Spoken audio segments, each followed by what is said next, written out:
semuanya, selamat datang di podcast kami. Tempat kita ngobrol santai tapi tetap mendalam tentang fenomena internasional yang membentuk dunia kita hari ini. Sebelum kita berkenalan lebih lanjut, dan kalian belum kenal saya, dan katanya tidak kenal maka tak sayang ya, jadi kita harus berkenalan dulu. Saya sebagai host yang akan memandu jalannya acara kita kali ini, saya Linda. Dan hari ini kita bakal bahas sesuatu yang banyak banget pengaruhnya terhadap geopolitik modern, yaitu implementasi Uni Eropa. Nah, biar diskusinya kita makin berbobot, hari ini saya ditemani oleh seorang mahasiswa hubungan internasional ya, mahasiswa dari akuntansi katanya, tapi saya nggak tahu benar apa enggak sih, nanti ya, kita tanya aja. Dan pengamatan integrasi regional, yaitu Kak Ratna. Hai, halo Kak, gimana kabarnya? Baik Kak, kabar saya. Wah, kami juga senang banget karena topik Uni Eropa ini bukan cuma penting, tapi juga seru, penuh drama, kebijakan sampai nilai-nilai yang membentuk peradaban Eropa modern. Oke, mari kita mulai dengan sesuatu hal yang lebih mendalam. A few moments later. Teman-teman, sebelum kita masuk ke pembahasan yang lebih lanjut, dan saya juga nggak tahu pembahasan ini tentang apa gitu ya, soalnya saya benar-benar nggak tahu, jadi saya ingin bertanya-tanya kepada Kak Ratna. Sebelum kita masuk ke kasus-kasus seperti krisis migran atau Brexit, mungkin kita perlu kembali dulu ke pertanyaan mendasar ya Kak. Iya Kak. Apa itu Uni Eropa? Karena saya yakin banyak pendengar kita tahu sekilas tapi nggak benar-benar memahami gitu Kak. Jadi kita tuh benar-benar pengen belajar gitu sama Kakak, karena kakaknya udah pro gitu ya. Nggak pro-pro banget sih Kak. Kira-kira itu Uni Eropa dan bagaimana awal mula konsep itu bisa terbentuk Kak? Pertanyaan Kakak itu sangat bagus ya. Jadi Uni Eropa itu sebenarnya hasil perjalanan panjang banget Kak. Bangsa Eropa setelah Perang Dunia Kedua. Awalnya bukan langsung terbentuk organisasi besar seperti sekarang. Mereka mulai dari kerjasama di bidang baru atau batu bara gitu Kak. Berarti awalnya tuh emang dari batu bara gitu Kak? Iya, batu bara dan baja gitu Kak, pada tahun 1951. Itu Kak bisa jadi seperti sekarang Kak? Karena dulu dua sektor itu adalah kunci untuk perang. Tujuannya sederhana tapi sangat kuat. Kalau ekonomi kita bergantung satu sama lain, kemungkinan kita berperang lagi akan semakin kecil Kak. Oh gitu, berarti kalau adanya itu berarti terjadinya perang itu semakin kecil gitu ya kemungkinannya untuk perang. Kalau nggak ada itu gimana Kak? Kita mungkin tetap perang Kak di Eropa. Berarti bisa dibilang bahwa Uni Eropa itu sebenarnya proyek perdamaian ya? Iya, kan proyek perdamaiannya itu antar itu Kak, kerjasama kita dalam bidang batu bara sama baja itu.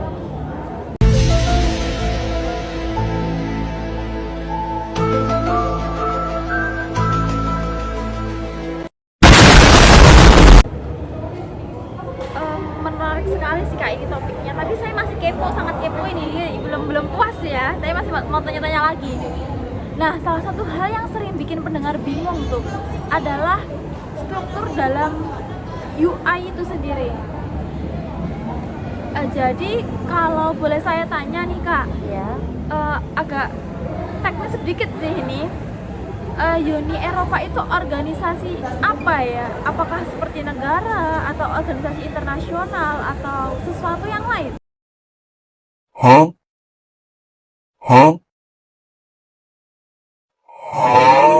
Uni Eropa itu bukan negara, tapi juga lebih dari sekedar organisasi internasional besar. Banyak pakar yang menyebutkan sebagai supranational entity, semacam lingkungan baru dalam hubungan internasional, Kak. Oke, kalau gitu saya perdalam lagi ya kak. Ini saya nggak apa-apa kan tanya-tanya banyak gini. Gak apa-apa, Kak.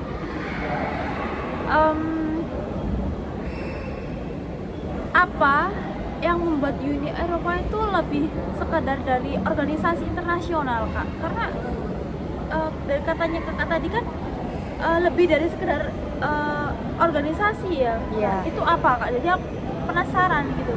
Karena Uni Eropa punya lembaga yang bisa membuat aturan yang mengikuti semua negara anggotanya. Misalnya itu, Kak.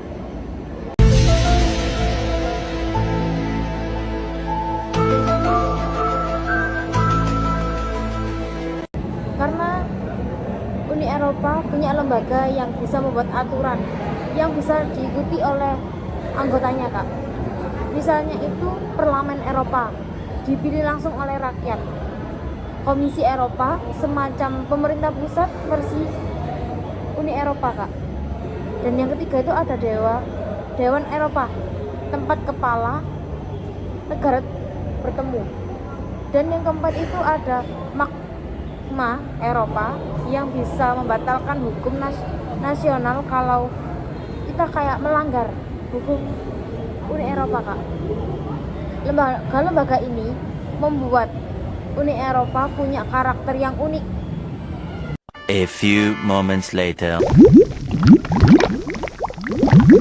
Berarti negara-negara anggota harus berbagi sebagian kedaulatan ya kak? Betul, dan di situasi itulah letak uji terbesarnya, Kak. Sebenarnya jauh negara siap melepas kedaulatannya demi tujuan bersama. Itu juga yang nanti akan terlihat ketika kita membahas kasus migrasi, Brexit, atau lingkungan. Oh gitu, baik sih kak. Saya sangat tertarik dengan topik yang mau kita bahas dan ini masih belum masuk ke dalamnya ya kak. Ini masih awalan gitu. Iya, masih awalan, Kak. Nah baik, saya mau tanya lagi kak. Satu pertanyaan lagi. Nah ini yang cukup penting sebelum kita masuk ke materi yang lebih dalam gitu ya kak. Ya.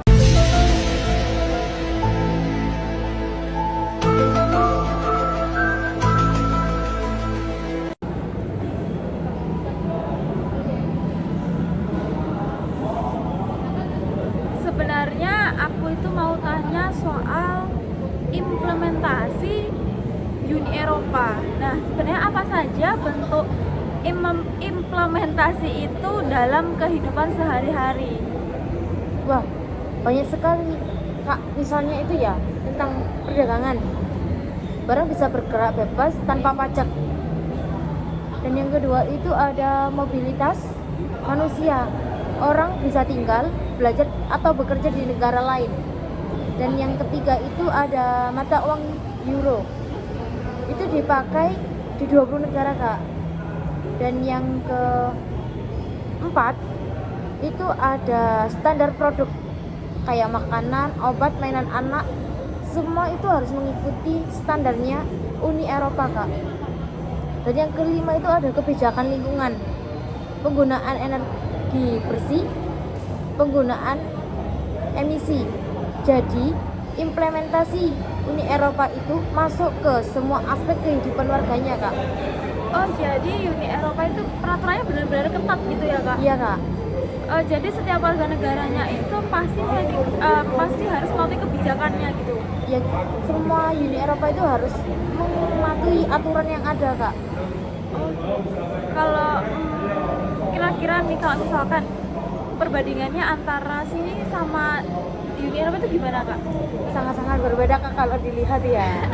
Kalau di sini kan kita kayak banyak orang tuh yang melanggar aturan lalu lintas kan. Banyak juga orang yang tidak menaati peraturan dari pajak. Kita membayar pajak kan nggak mungkin Iya, kan. benar. Kita juga jarang kayak ini nggak peduli lah, bayar pajak atau tidak. Benar kan kak? Iya benar. Kalau Uni Eropa kan kita harus mengikuti standar yang ada, mengikuti semua aturan yang udah dibijakan sama pemerintah Iya. di Eropa. Berarti Uni Eropa itu negara yang benar-benar teratur kayak di Singapura gitu ya kak? Iya, hampir mirip sama Singapura kak Eropa itu. Berarti negaranya memang bisa maju itu karena emang pemerintahannya benar-benar bagus gitu ya? Iya.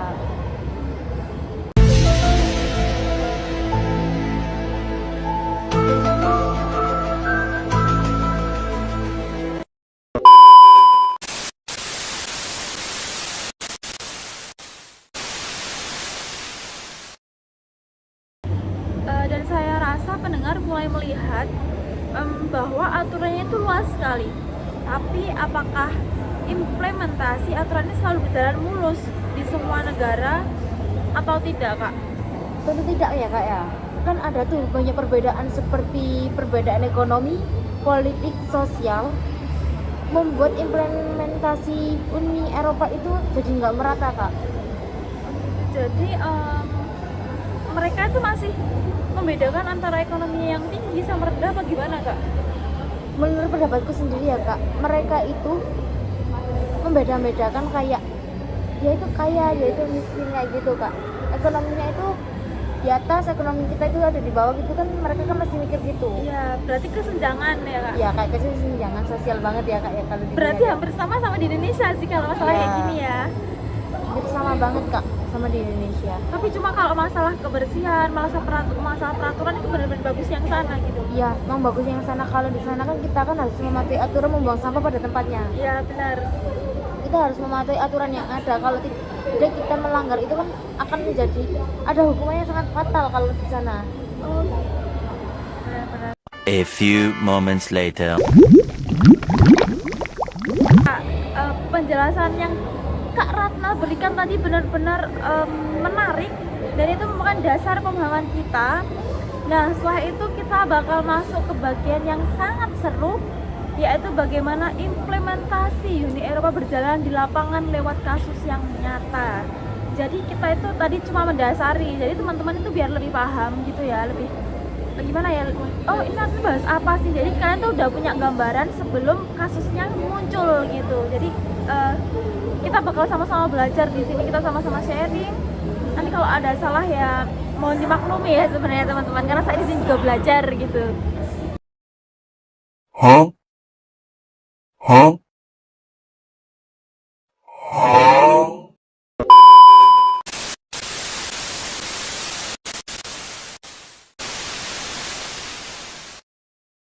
Teman-teman, kita sekarang masuk ke kasus yang akan kita bahas. Jadi tadi masih pemanasan gitu ya, agak umum dikit gitu. Jadi teman-teman juga harus ikut mikir gitu ya. Oke, kita masuk ke kasus yang pertama, yaitu krisis migran pada 2025. Hampir semua orang ingat bagaimana ribuan pengungsi dari Suriah, Irak, dan wilayah konflik masuk ke Uni Eropa, Kak.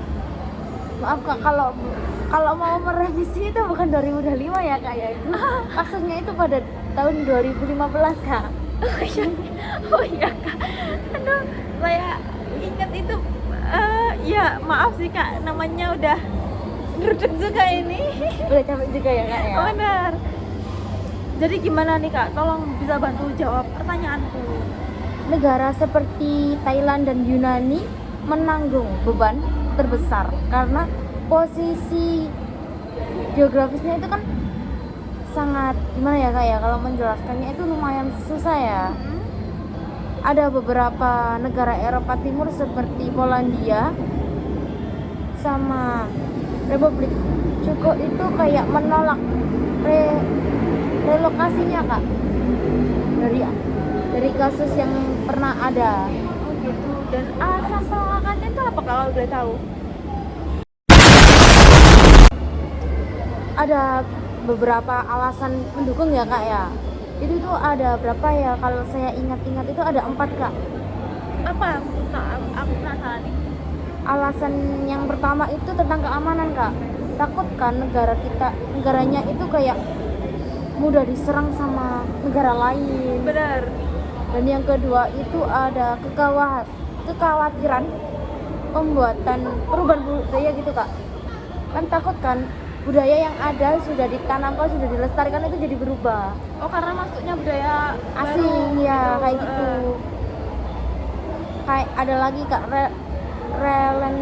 apa sih representasinya politik nasionalnya itu kak, Itu gimana? tentang politik kita itu jadi menurun atau akan tetap naik gitu kak. Ada lagi gagal gitu.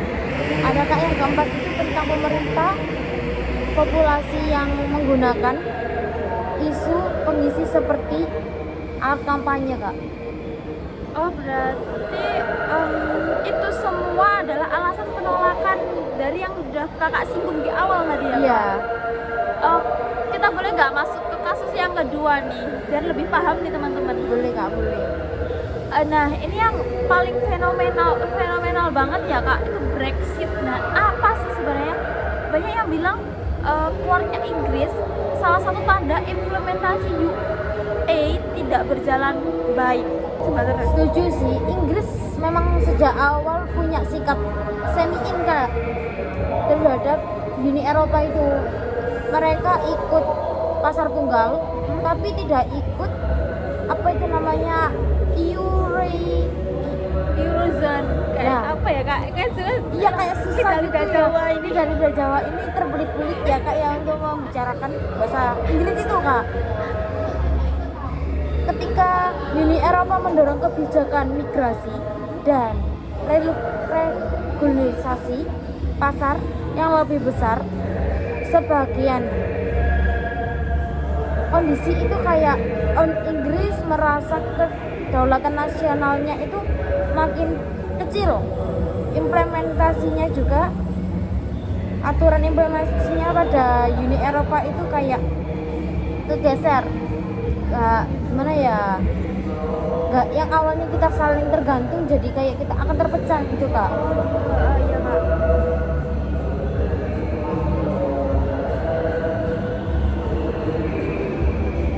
Ada juga tuh kak Apa? ada tuh beberapa faktor ya kak yang mendukung semuanya itu, yaitu kayak Brusi terlalu mengatur gitu loh kak. Itu gimana kak? Kayak pemerintahnya itu terlalu mengatur sama memperketat hukuman atau aturan-aturan yang ada. Dan yang kedua itu kami tidak bisa mengontrol imigrasi, jadinya kan banyak tuh orang dari negara asing itu Masuk ke negaranya kita ya. gitu. Kan ada tuh yang orang asing yang merusak budaya kita sendiri. Iya benar, apalagi zaman sekarang tuh orang-orang itu benar-benar mudah banget terpengaruh gitu ya. Ya benar kak. Sama itu uang kami mengalir ke Uni Eropa tanpa manfaat yang jelas. Oh, berarti kayak misalkan di sini tuh kayak pajak tapi uang negara itu nggak tahu arahnya kemana gitu Iya. kan. Kan kita kan nggak tahu uang pajak itu jalan kemana ya kak ya. Kan ada beberapa orang itu nggak mau bayar karena takutnya uang itu dikorup gitu ya sama Iya. pemerintah atasan gitu. Makanya kan banyak tuh orang yang tidak mau bayar pajak karena kan takut uangnya dikorupsi Iya kan kak ya. benar itu. Terus banyak orang tuh yang beralasan ngapain aku bayar pajak kalau uangnya itu dikorupsi sama pemerintah. Iya betul.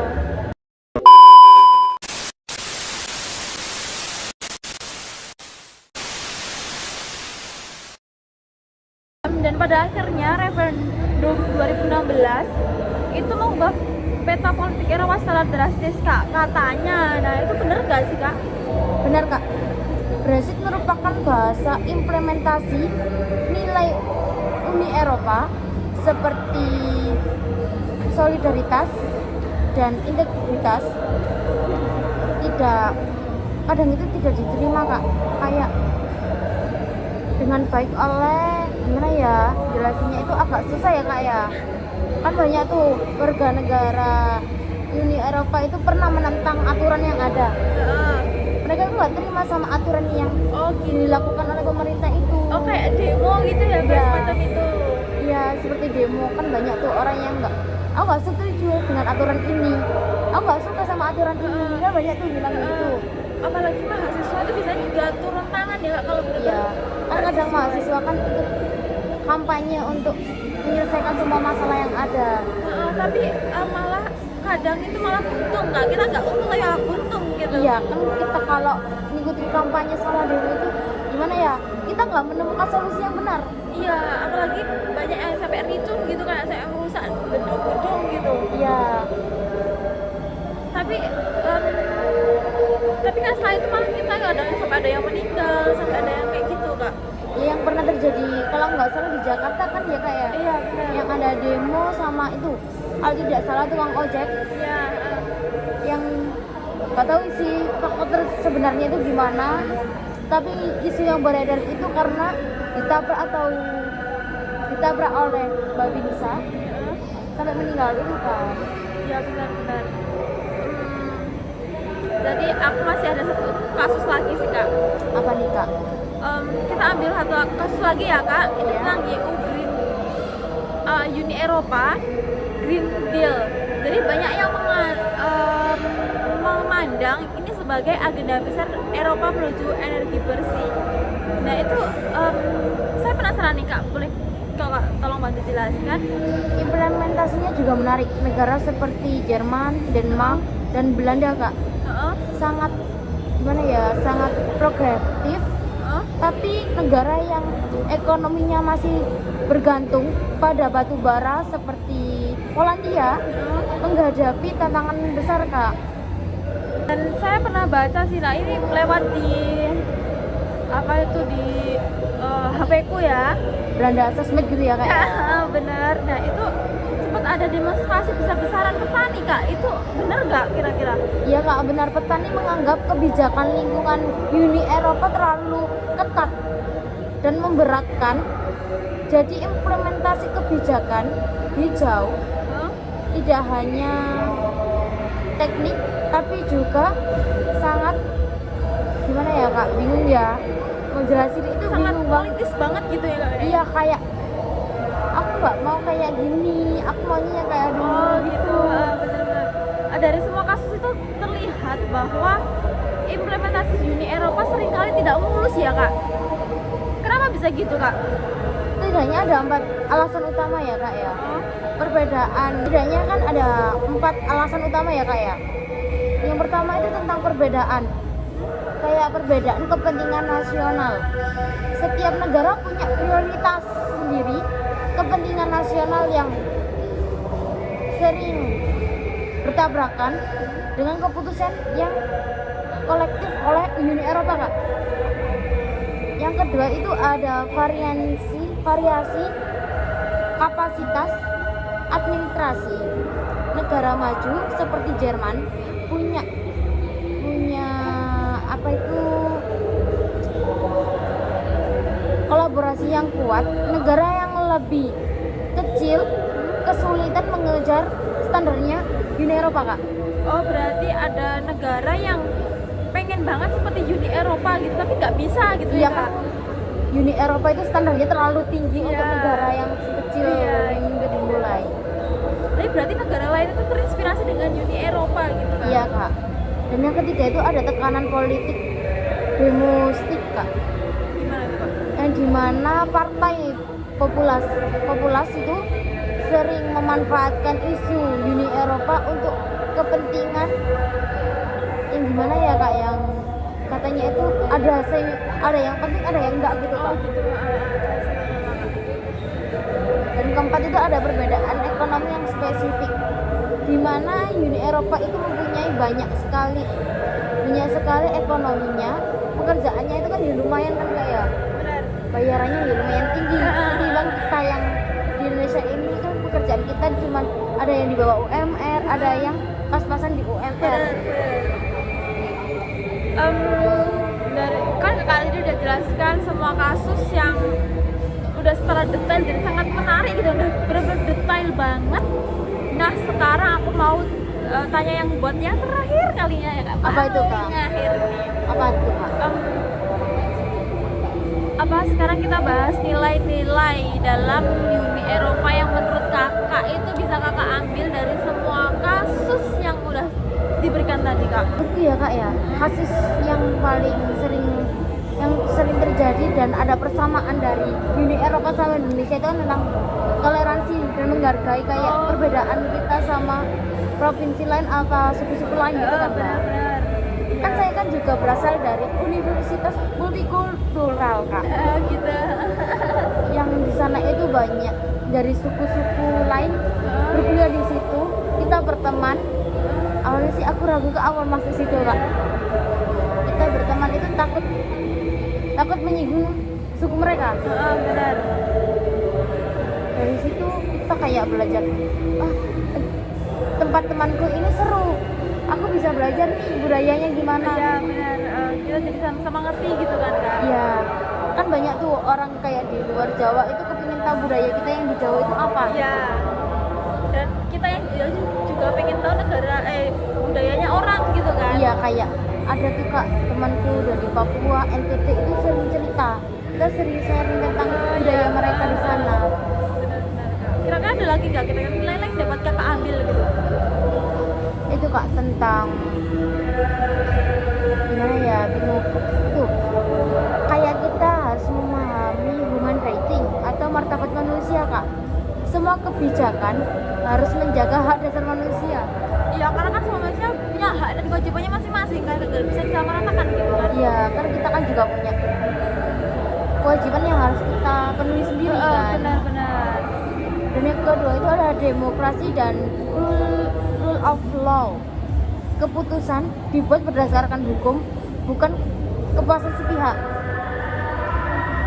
Kan banyak kan yang oknum bilang, aku harus puas dengan iniku sendiri. Ya, Dan yang ketiga itu ada solidaritas, negara yang kuat mendukung negara yang menghadapi kesulitan. oh jadi walaupun berbeda negara itu kita tetap bisa saling membantu gitu Kak. Iya Kak, kayak kan ada tuh yang kemarin pernah terjadi kayak banjir, kita kan ada tuh yang disebut dengan donasi Iya, atau apa ya, kita membantu mereka dari segi uang atau pakaian, makanan gitu kan ada Iya kan. benar-benar Kak. Dan yang keempat itu ada persatuan dalam keberagaman. Meskipun memiliki banyak budaya, Uni Eropa tetap bersatu dengan visi bersama Kak. A few moments later. Wah, gak terasa nih. Tadi Kak Ratna udah menjelaskan mulai dari kasus, pemecahannya, terus nilai-nilai yang dapat diambil. Apalagi buat kita yang para mahasiswa ini, jadi apalagi anak-anak atau adik-adik yang masih sekolah itu wajib banget bisa lihat ini ya. Kita udah ada di penghujung acara, penghujung podcast kita yang kita bincang-bincangkan di awal sampai detik ini. Benar-benar membuat kita buka mata ya. Dari krisis migran, Brexit, sampai implementasi Green Deal tadi Kak ya. Iya. Semua mengajarkan bahwa integrasi bukan sekedar tanda tangan perjanjian, tapi juga komitmen kerja keras bersama. Sebelum saya tutup, jangan lupa buat teman-teman share, komen, dan subscribe, dan bagikan ke siapapun, teman kalian, pacar kalian, atau keluarga kalian, dan jangan dikep sendiri manfaat yang kalian terima ini, dan kita harus sama-sama berbagi karena ilmu itu tidak akan pernah habis gitu ya Kak. Iya. Dan terima kasih kepada semua pihak yang sudah menonton ini sampai akhir. Saya Linda selaku host yang sudah sharing sangat mendalam dan sudah menemani saya. Katakan terima kasih sudah menemani saya untuk ngobrol-ngobrol. Dan terima kasih, semoga diskusi ini bermanfaat. Dan sampai jumpa.